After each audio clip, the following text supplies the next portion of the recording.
ازيكم يا جماعه عاملين ايه؟ معاكم احمد بيه. ايه صاحبكم؟ اقسم بالله كنت بعمل لكم فيديوهات من 7 شهور. احمد بيه بني ادم يوم الاربع إيه الدنيا في يا جدعان بقى؟ بجد والله العظيم في ايه؟ ما كانوش يعني 6 ولا 7 شهور يعني؟ عشان يا نهار اسود يا نهار اسود على اللي انتوا عملتوه فيا. 7 شهور 7 شهور رسايل وكومنتات وحاجات جميله قوي بصراحه يا جدعان. انتوا وحشتوني يا نهار اسود. انا والله ما مصدق، انا مش فاهم عاملين ايه؟ عملتوا ايه في ال7 شهور دول؟ انا يعني يا جدعان انتوا عارفين يعني ايه 7 شهور؟ 7 شهور دول يعني انت كنت بني ادم وبقيت بني ادم تاني مرتين، يعني انت اتغيرت 3 مرات. سواء بقى انت كنت شخص محبوب بقيت مكروه، كنت مكروه بقيت محبوب، بس مش دلوقتي. عشان في فيديو، في حلقه جديده، في فيديو كل اربع. في انكم تعملوا لايك يعني يا جدعان، بالله عليكم بالله عليكم دوسوا لايك على الفيديو عشان الشانل دي بتقوم تاني من الصفر. فمحتاجين دوس دلوقتي حالا عشان اتشاف تاني وبطلش 6 شهور تاني. ايوه انا بهدد. اكتبوا لي كومنتس، اكتبوا لي بقى الحمد لله على السلامه يا باجور، الحمد لله على السلامه يا ده السما. يشتموني بقى، يحبوني، يقولوا اي حاجه. ولسه ايه رايكم بقى في المكان الجديد؟ 7 شهور بعمل لكم في المكان ده، 7 شهور بزرع الزرعه دي، 7 شهور بطبع البوسترات دي. لا خدوا بالكم والله العظيم انا قعدت 7 شهور اعمل في المكان ده، في المنظر ده. ايه بقى؟ بس لو في دماغك دلوقتي السؤال اللي هو يعني السؤال طبعا بيتسأل لحد دلوقتي، انت كنت فين ال7 شهور دول؟ بكل بساطه انا اتجننت. المهم فيديو النهارده، انا استغربت ان انا عامل بتاع معرفش كام فيديو، بس استغربت ان انا عامل فيديوهات عامه وما عملتش عن اكتر حاجه بحب اتكلم عنها وهي الراب. انا بحب اتكلم عن الراب، بحب اتريق على الراب، بحب اشتم في الراب. والحاجه الوحيده اللي انا عملتها عن الراب كان راب البنات. حاسس ان هي انفير شويه، لا محتاجين نتكلم شويه عن الرابرز. ولا ما اقصدش ويجز وبابلو وابي يوسف، اصل هطلع اقول عليهم ايه؟ خلاص ميجا ستارز. حد دلوقتي بيعمل فيديو مثلا عن تامر حسني، انا ممكن اعمل فيديو عن تامر حسني، ما اعرفش. قصدي ان انا بتكلم دلوقتي في الخطوه الاولى. ايه الخطوه الاولى للنجوميه والعالميه والماسونيه؟ كل الكلام ده بيتقال من الشارع يا برو. فاحنا محتاجين ننزل طبقات كتير قوي، نوصل لحته الليفل الشارع ونشوف مين نجوم المستقبل، مين اللي هيبقوا ميجا ستارز مكانهم في 2056. فالنهارده هنتكلم عن راب الشارع، فتعالوا نشوف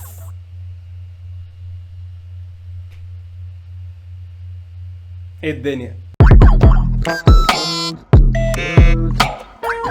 لما هنقول راب شارع يبقى هنقول باتلات، نزاعات، استعراض مهارات بين الرابر والتاني. فتعالوا نروح لاساس الشيء ده، الشيء اللي بدأ من زمان قوي شغال لحد دلوقتي ما اعرفش ليه، راب اور داي. اهلا بيكم في حلقه جديده من برنامج يا تراب يا تراب. على يميني عرف نفسك. يوسف جابر. باتل رابر اسمه يوسف جابر، اكتر اسم عادي، مدرسه في جامعه في اي حاجه بينادوا فيها اسم هتلاقي فيه يوسف جابر. حاجه عامله بالظبط زي محمد احمد. مفيش فنان هتلاقيه اسمه محمد احمد تبقى عارف ان هو اسمه محمد احمد، هتعلمه بدور عمله، اغنيه عملها، بس انت عمرك ما هتعرف ان ده محمد احمد. حاجة أخيرة، عارف الفرق بين الفتوش والتبولة؟ خش. عايز اسمع دوشه. ثانيه، هو كده خلص؟ طب هو انا والجمهور عامه كنا ساكتين. ما اعرفش يا جدعان، انا لسه جاي مش فاهم اي حاجه. عامه دي ممكن تكون حاجه جامده، انا ما اعرفش. على شمالي عرف نفسك. أخوكم كريم أبو عرب. شوت أوت ايز دوت اي جي فور ذيس هوديز. عادي، ايه المشكله يعني؟ بدات اشك في نفسي نوعا ما، بدات اشك في اللي انا لابسه ده. انا ما اعرفش الشيء اللي انا لابسه ده اسمه ايه دلوقتي. عامه كنت حاسس ان يوسف جابر كان ممكن يقول مثلا عارف الفرق بين الهودي والتيشيرت. يوسف جابر هيبتدي. قول يا يوسف، قول يا يوسف، انا في ظهرك وبشجعك. يوسف جابر يا جدعان. بيحاول يواكب مستوى مش هيوصل له لو قطع صوابعه وبدلها بأقلامي. صعب يفرقوا بيني وبين أحلامي زي الكركم والكاري. هتقول اتصرف. بس بقى يا عم بس بقى انت ايه؟ خليك سياحه وفنادق. انا مش هكمل في الشيء ده، انا هروح للليفل اعلى بكتير. رابور داي مين؟ احنا دلوقتي هنشهد حاجه انا مش مستعد ولا انتوا مستعدين ان انتوا تشوفوا حاجه. لو رابور داي مثلا كده، فاللي احنا هنشوفه ده دلوقتي كده مثلا فيفو، موسيقى حماسيه. اوف مصطفى. هو في حاجه حصلت في الاسامي الايام دي عامه، انا مش هخش في الموضوع بس هي باتل بين فيفو ومصطفى يعني. ماشي، خد بالك الباتل فيها شويه الفاظ وشتايم، واحنا لا نتحمل اي مسؤوليه عن اللي هيحصل لو حد سمع الكلام ده. حبيت احذرك بس. طب يا جماعه، اي حد تحت سن 30 سنه يطلع بره الفيديو. لو بنتك ومراتك قاعدين بيتفرجوا معاك، دخلهم المطبخ ولا مش عارف توديهم فين. احنا دلوقتي هنسمع كلام صعب قوي على الودان، بس احنا قدها يا جدعان. بسم الله الرحمن الرحيم. اهلا في باتل جديده من حمام باتل فيلد.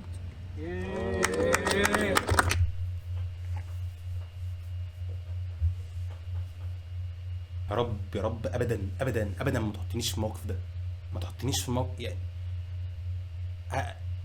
اهلا في باتل جديده من حمام باتل فيلد. حبيبي يا ابني، انت اصلا يا عيني انت لابس نضاره، انت كيوت. الكلب ما كنت تهيصوا له، انا عارف هو حاسس بايه دلوقتي، انا دلوقتي حاسس باللي هو حاسس بيه. ليه في حاجه دلوقتي؟ ليه انا دلوقتي بعرق؟ انا سخنت، انا جسمي سخن. معانا سبيشال جاست اسمها دوشه عاليه وطواط. مين وطواط؟ هو مش كان مصطفى؟ الناس دي جايه كلها عشان تسمعني على السكه، محدش لو رغم الباتل بتاعك اللي يجي. احنا ليه بدأناها العسامة؟ انت ايه يا اسطى؟ انت ليه اتوترت؟ كان هيبقى عارف اسمك. هو انا لحد امتى هفضل ساكت مستني حاجه تتقال وانا مش فاهم اصلا ان هي خلصت؟ يعني هي خلصت والناس بتسقف عليها وانا زي البهيم. هو انا بعمل فيديو ده ليه؟ مالي الشاشه عرف نفسك. مصطفى يا جدعان، حبيبي يا مصطفى، عشنا الفترة الأخيرة يمكن نكسة أو انكسار، حسيت إن دماغنا موجودة في الطين. أنا جاي من أكتوبر لحلوان بس عشان أقوم جملة واحدة بس، كنت الغرب إسرائيل. انت ركبت 3 ميكروباصات وخطين مترو عشان تقول حاجه زي دي؟ اعمل لك العب بس. مالي كده. انت بتدور على فكه؟ طب يا جدعان اهل المونتاج هو الموبايل هو الموبايل رن الله، انا بحب الحاجات دي قوي. تقطع الخصم فتلاقي بتلاقي متسيبه على الريد روم دارك ويب، بقطع اشكالك من حته في الاداء. انا بحب الراجل ده، انا بحب الراجل اللي لابس احمر ده ابو نضاره. حته في الادله في الاسم، ذكاء قوه المتسلسل يتميز عن غيري بالذكاء والسديه في الفكر. يا اسطى هيقفلوا والله هيقفلوا. اشكال وسخه طلعت عليا ابو دراجي وحشاش وديلر وان مكاني ده السجن. ابدا يا اسطى ابدا ابدا والله العظيم، انت عمر ما حد قال عليك انت مين يا اسطى؟ انت كذاب. مستحيل حد يشوفك عامه ويقول ان الشخص ده، مش هقول كل اللي هو قاله، هقول ان مثلا الشخص ده بينام متاخر مثلا. لسه ماتت مني قادر افوقها بكام قلم، مهما اجتهدت ومهما تعبت هتفضل نفس التلميذ اللي بيحيي العلم. انا مرفيه. دي حاجه تقريبا بينهم، انا ماليش دخل في حاجه زي دي. حسيتش بالقلم بغلطه واحده، شيل رقبتك وراقب روحك تطلع للسما. طب يا جدعان حاسس ان انا حمار، حاسس ان انا ما بفهمش في الحاجات دي. انا بس هشوف هو ممكن يرد يقول له ايه. كان سند بادي عندي شخصيه انت رايح فين يا اسطى؟ بالاهدافي قلت عامة انا لا مهتم باللي على اليمين ولا مهتم باللي على الشمال، انا قاعد بس بتفرج على الولد اللي لابس احمر اللي في النص. يعني طول ما انتم مركزين معاه هو قاعد بيعمل حاجات ايبك.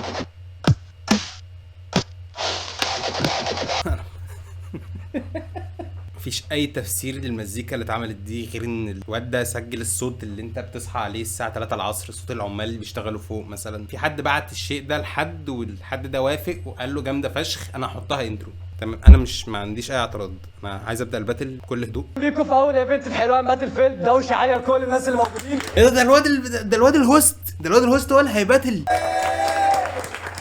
يا جدعان. بصوا في وشه الواد ده انا عارف هو مرني بايه. بصوا يا جدعان، ركزوا معايا هنا. دلوقتي بص طب ما انتوا بتعرفوا تسقفوا يا ولاد امال لما كنت بنبح في حسي ما حدش عبرني.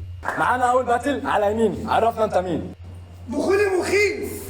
لا خالص لا. انت مين جابك هنا غصب؟ انا متاكد ان انت جيت هنا بالاجبار، في حد اجبرك تيجي تقف الوقفه دي وتقول الكلام ده؟ انت يا اسطى ما تخافش. وجودك معايا يخليك قلقان، يخليك مش حاسس بالامان. بعد الباتل تلاقيني فاتح دراعاتي تفتكرني احضنك، لكن تكتشف ان تحت فيه بالفوز زي بيلينجهام. يا اسطى انا بحبك اقسم بالله، يعني بغض النظر عن اي حاجه انت قلتها يا اسطى انا اتقبل. يعني انت كسبان في نظري، انت فشخته. يعني انا برضو اللي استوقفني ان الولد ده اسمه ليجي يعني هات كلمه ليجيسي وشيل السي واي وحط واي كانك كتبت بالظبط اديبوس بس. تمام، انا متقبل، انا بحب الراجل ده. انت الاصلي بالنسبه لي، انت ليجي الحقيقي. ليجيسي ده التقليد. زياد شوت اوت حلوان باتل فيلد يا جدعان. انا مش فاهم، مش هعلق على اي حاجه الراجل ده قالها. انا عارف ان هو مالش اي حاجه بس انا مش هعلق. انا بدي كل وقتي وكل طاقتي وكل ودني لهذا المخلوق الجميل. بجد ربنا يحميك لاهلك. نيجي اختار ان زياد هيبدا. زياد راوند 1 ستارت. ماشي، اهلا بيك. اهلا. انتوا في ايه يا جدعان؟ هو انتوا في ايه بجد والله العظيم؟ ماشي، اهلا وسهلا. نازل فقط على الباتل عليك. هو اهلا بيك كانت صعبه قوي، فقرر ان هو يخليها اهلا وسهلا. تمام يعني. شوف قبلك يشبه لك، طلعت سيد من البنطلون لانه يستاهل. بقول لك ايه، انا مش فارق لي اي حاجه انت هتقولها. هات لي الكينج. فين الكينج؟ تعالى لزياد. اوه مهامك عندي تفه. واو خوفتك في فمك جف. انت اخر واحد من العالم كله يتكلم عن الشف. ثانيه واحده هخوفك وهختفي وسميه سيد عشان كده عاطفي. يا اسطى مش فاهم انت قلت ايه، بس انت كينج، انت احسن واحد انا شفته في حياتي. انت بقى زي البلاطه في اخر جيم الدومر موجود بس ملوش لازمه. انت بطلة واخد مكونات بطلة الثانيين عشان تكون بطلة بس لا. انت مش محتاج تثبت نفسك اكتر من كده يا ليجي. انت بالنسبه لي يعني انت شايف الباتل دي مدتها قد ايه؟ مدتها 24 دقيقه. انت بالنسبه لي الثانيه اللي انت اتكلمت فيها خلاص انت بالنسبه لي الماتش ده اتحسم او الباتل دي اتحسمت. انا مش هكمل الشيء ده لان هو في نظري هو احسن واحد في العالم، هو اللي كسبان. طيب نبعد عن التلات شويه. انا خلاص تعالوا نشوف راب شارع. حرفيا في بيج اسمها راب شارع بتعرض راب شارع، ناس بتغني في الشارع. شوط المر هتمل فيه جبت مالي بيه حسني في الفندق حسني اني فلت. انا مش مصدق نفسي، انا مش مصدق نفسي يا دين امي يا جدعان. الله بالروح في الكباب. انا بجد مش هو انت ازاي ظهرت؟ انت ازاي هنا؟ انت بتعمل مش شايف حد فيها ليه؟ هو ده تقريبا يعني تقريبا ده مشروع مروان بابلو الاول في ماسونيه عملته، بعدها في حاجه فيه باظت فده اترمى وعملوا واحد طويل فشخ. ده التفسير الوحيد لحاجه زي دي. خساره فيهم متشدر وموتزاريلا فحط لهم ستام بولي. خساره فيهم الشيدر والموتزاريلا فحط لهم ستام بولي. بارز. في بقى الفئة الأخطر، الفئة اللي هي شكل كلمة راب شارع، المفشخة. المفشخة هي سراكل بتتعمل في الشارع راب شارع. بس أنا ما عنديش أي حاجة تانية، ما عنديش أي تفسير تاني ممكن أقوله في حاجة زي دي. هتبقى قدامي وكيل بس انت يلا عبيط شكلك لسه بتزيد. ايوه انت جاي منين؟ انت جاي من المرح ايدك منه بينزل جيم ويشرب انا اخر مره شفت حاجه بالظبط زي الحاجات دي حاجه اسمها روبلوكس راب باتلز. دوروا في نت على روبلوكس راب باتلز هتفهموا قصدي يعني. لما ببدا شاب جامد بس تحت لو مش شاطها لا بيهدي بس كاتش مش راب 101. انت لو عايز تقنع اي حد باي حاجه انت بتقولها انت محتاج انك تعمل ايدك كده بالظبط، ترفع راسك كده وتهزها يمين وشمال. انت لما بتعمل كده الناس بتشوفك بتقلد مروان بابلو فبتقتنع ان انت عندك حاجه تقولها، زي ما بالظبط الناس فاكره ان مروان بابلو بيعمل كده ان هو بيقول حاجه مقنعه. بس مفيش اي تفسير تاني لحاجه زي دي. لما اتجابش وانا بعمل نفسي سمع بس اتجابش وانا هعمل اسمي جامع وانت جاهل. والشباب ورا صعبانين عليا قوي يا عيني. هم لازم يبانوا ورا ان هم برضو ما احنا لازم ندعم. حاول بس يا اسطى ما تبصش وراك بعد اذنك، اسمع هي بتقول ايه. اسمع برات اللي هي بتقولها يا اسطى واتعلم يا اسطى من اللي هي بتقوله. انزلي بجد، انزلي من على وداني. حاسس ان انا بدات اتضايق، حاسس ان انا بدات احس بالحر اللي هم فيه. انا بجد مش شايف حاجه. عارف انت اللي هو ما فلاش يتصور قوي فانت عرقك يبدا ينور كانك لابس جاكيت ريفلكتيف. اللهم لا اعتراض، اللهم لا شماته. التيكت بتاعها ايه يا اسطى اللي انت بتقوله ده يا اسطى؟ انا بعد هي يعني ده راب الشارع يعني راب. ابدا بقله ادب وسفاله، حاجات تمسح لي الفيديو من على اليوتيوب والله ما مكمل. وايه بتستو كاتب له كومنت بيقول له سوبر كيلر. تصدق صاحبي اخويا سالك مش حاطط بويا ادي هي الديل وما فيش انمي هيوقفني السويا صاحبي. يا اسطى انت ليه ميت؟ انت ليه مش مقتنع باي حاجه بتحصل حواليك؟ انت ليه مش مدرك؟ الان ركزوا في عينه وهو بيغني. هويا سالك مش حاطط بويا هويا الديل وما فيش انمي ده انا وانا بصور فيديو دلوقتي عامه حاسس ان انا كده، حاسس ان انا دلوقتي انا مش فاهم اي حاجه فانا سرحان فشخ. يا ابن اللعيبه الكلام انجليزي والله العظيم الكلام انجليزي. وبعدين هو ايه اللي جاب مصطفى خاطر المفشخه؟ تعال نكش بس خليك قد النكش. حابب تباتل ربنا يكون في عونك عشان مش هتطلع سليم. شخه مش بتاعت حد ضعيف، هتعرف تبقى واقف في وسط دول من غير ما ياكلوك. تعالى برضو طلعها. حاسس فعلا ان انا محتاج افهم اكتر. تقريبا قعدت اغلب الفيديو ساكت لان انا مش فاهم قوي. عامه حاسس ان هي فرصه كويسه ان انا انزل المفشخه واسال افهم، احاول ادور جوه الموضوع ايه اللي بيحصل، لان لحد دلوقتي انا مش لاقي اي اجابه وما عنديش اي حاجه اقولها وحاسس اني غبي. النهارده انا وعمر كاتو في المفشخه، كتيبه المفشخجيه، جايين نعمل انترفيوز مع الناس مع الرابرز. جايين نسال نشوف هنا مين، جايين نسال نشوف هنا مين فاوندر، مين بيراب، مين بيفري ستايل، مين الحاجات دي كلها. نشوف ايه الدنيا حرفيا. هنا اللحوم الرابس وسط السيرك الاسد زميله هاب الفار بس خدش الحسن كان في الامان اتسلم. انا كبير زين ونسيري مع ذلك مش جايه لي بسيري نجم مخلص بيري ومش محتاج ان اجيلك تاني ولا تجيب شفت جابر دي عايزه مني ايري وانت جيري تشوفي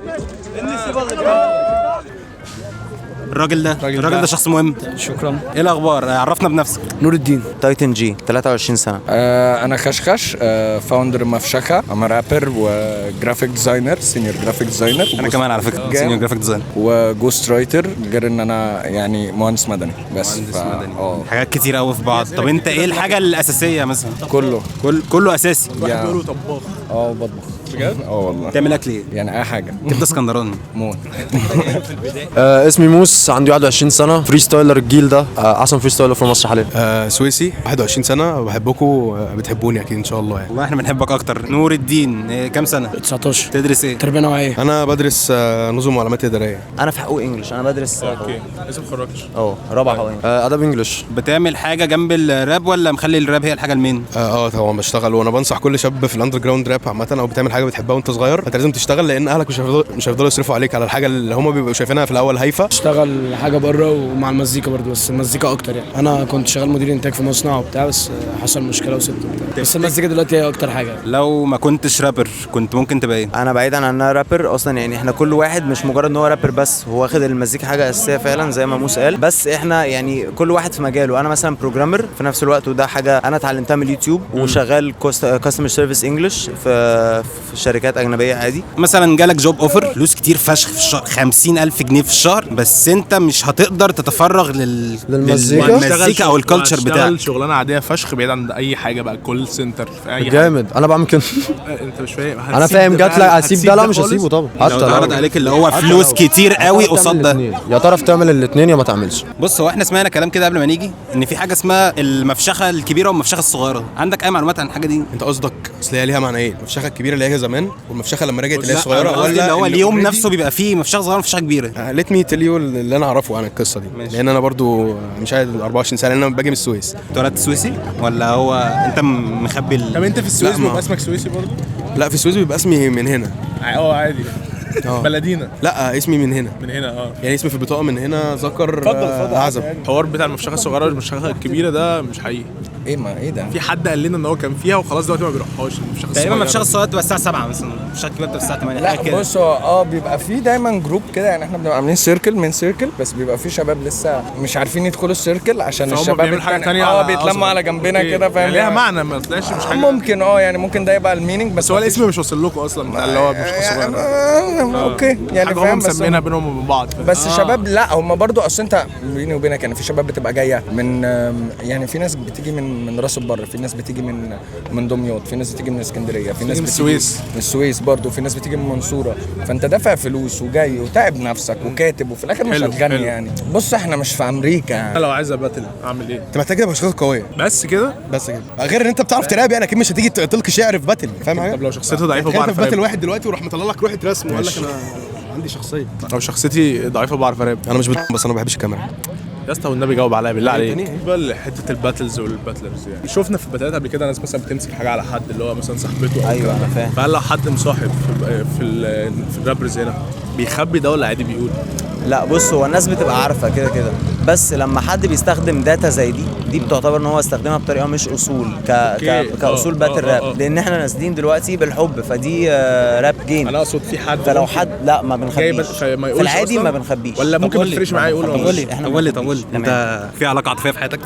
بجد والله عارفين عادي، ومفيش حد بيستخدم ده عادي، لا مفيش حاجه، لكن مفيش حد عمره يستخدم ده، ولو استخدم تبقى حاجه وحشه ليه هو بالظبط. مش ماسكين. ما هي دي النقطه، ان احنا مش في امريكا، فهو ممكن حد يخبي عشان بس ما يتقالوش كده. بص، هو انا بحس ان دوت للشباب اللي هي مش بروفيشنال، يعني اللي بيعملوه الشباب اللي مش بروفيشنال. يعني لو بصيت على اعظم دسات مصر، لو هم بيمنشنوا حد فهي مش صاحبته، هي واحده مشهوره في المجال. كلنا عارفين ان هي، فاهم؟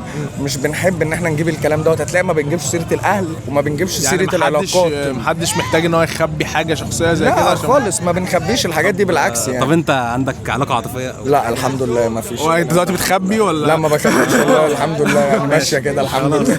لا بس يعني هو زي ما بقول لك احنا از بروفيشنالز، لا بس الشباب بقى الصغيره بينزل بقى الشارع فاكر ان هو جامد، انت صاحبتك 1 2 3 انا بتكلم في ده انا كده. كنت قافشها في 1 2 لكن 3. هو هنا في اصول معينه عندنا هنا لا هو هنا يعني بص ممكن اقول مفيش اصول.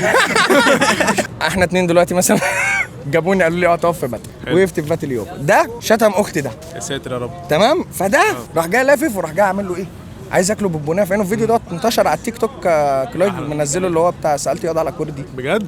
كان اول حاجه طلعت مثلا كانت من مفشخه، فهو الشاب بيحاول يديله بنيه فاهم، فالتاني راح جاي كلاي اللي بيتضرب ولا كلاي كان هياخد، فكلاي بقى نزل من تحت كده فاهم، كلاي بقى بقى كلاي فعلا فاهم. شخصيتي ضعيفه بس بعرف اراب. شخصيتك ضعيفه بس تعرف تراب، مش هتعرف تقول الراب اللي انت بتقوله عشان اتهت من خوفك او قلقك من القصه. فهمت. مفيش حد شمل 10000 فيو على اليوتيوب هيبطل راب، واللي عمل كده شاف جوجل ادسنس من جوه. ما يعني ما انت فاهم وانا فاهم، يعني انت يوتيوبر وانت فاهم برضه يعني فاهم، اصل ده برضه فاكر نفسه رابر يعني. لا يا باشا. بس حابب اقول حاجه اخيره. ماشي. تمام، حابب اقول حاجه اخيره. المفشخه هي كيان، عباره عن كيان، حد مننا طلع مش هيبقى بره عن المفشخه، لا احنا هيفضل الشخص ده في المفشخه. هو مش سلمه عشان تطلع لحاجه، هو لا، هو انت طلعت خلاص عديت بقيت مين ستريم، هتفضل برضو انت كلاينت في المفشخه، فاهمني؟ طب قول لي بقى بغض النظر عن الكالتشر والاندستري والحاجات دي كلها، انت كباتل رابر كده انت بتصرف كام في يومك؟ انا يا اسطى على حسب يومي. يعني يومك ماشي ازاي كباتل؟ انت بتعمل ايه اصلا في يومك كده واحد؟ مثلا انا سيبك مني انا يا عم، اقول لك على حاجه. يوم الخميس ده بالنسبه لي انا الصبح مثلا لسه جاي من امتحان، راجع على هنا عندنا هنقعد هنا في السيركل بالليل، رايح الاستوديو. فاهم حاجه؟ ده كل خميس بس اليوم ده ولا كل يوم بيبقى يوم زي ده؟ عادي على حسب كل يوم. طب قول بارين بقى بالمره بقى. اقول بارين. انت كنت هتقول بارين؟ ممكن اقول بارين. حبك ياما انت السبب في اللي انا فيه.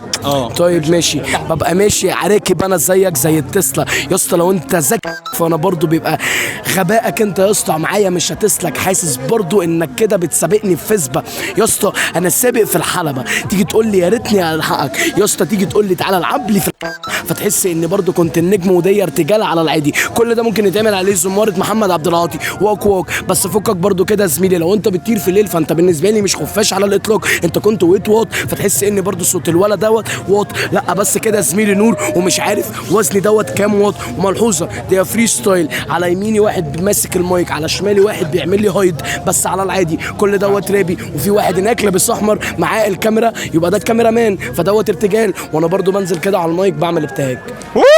حبيبي يا اسطى، حبيبي بحبكم سافر رجاله المفشخه يا جدعان. يلا مش عامل اكابيلا. قول حاجه. يلا لا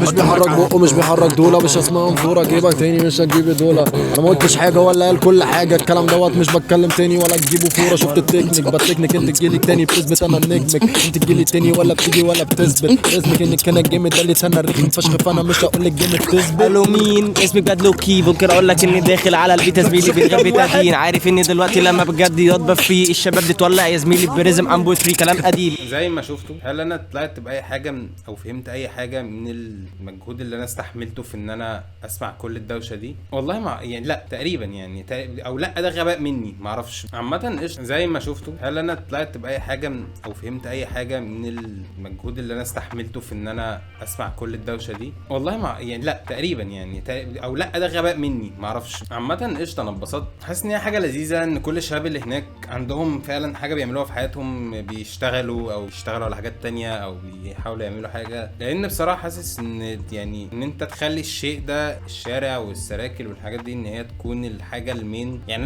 انا كان ده في منظوري الاول ان دي حاجه الوحيده اللي هم بيعملوها، فبالنسبه لي دي كانت حاجه ملهاش اي معنى ومش هتطلع في اي حته. بس يعني في الاول وفي الاخر في منهم شايف ان الموضوع هوايه وفي منهم شايف ان الموضوع ده كارير. ما فهمتش اي حاجه من اللي اتغنت النهارده بصراحه، وما فهمتش حاجه كتير، حاجات كتير قوي قشطه، ما استنتجتش حاجه غير ان العيال دي بتعمل حاجه هم مبسوطين بيها، فتمام.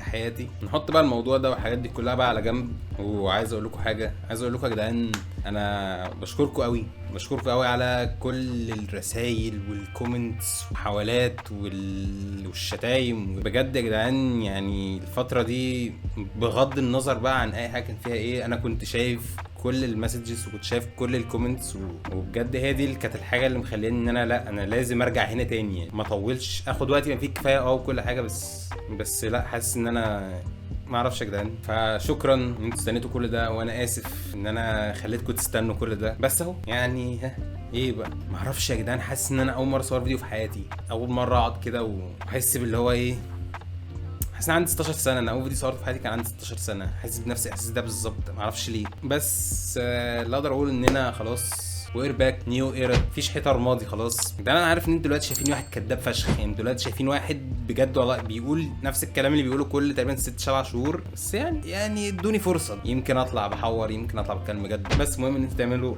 لايك وسبسكرايب وتكتبوا كومنت و كده.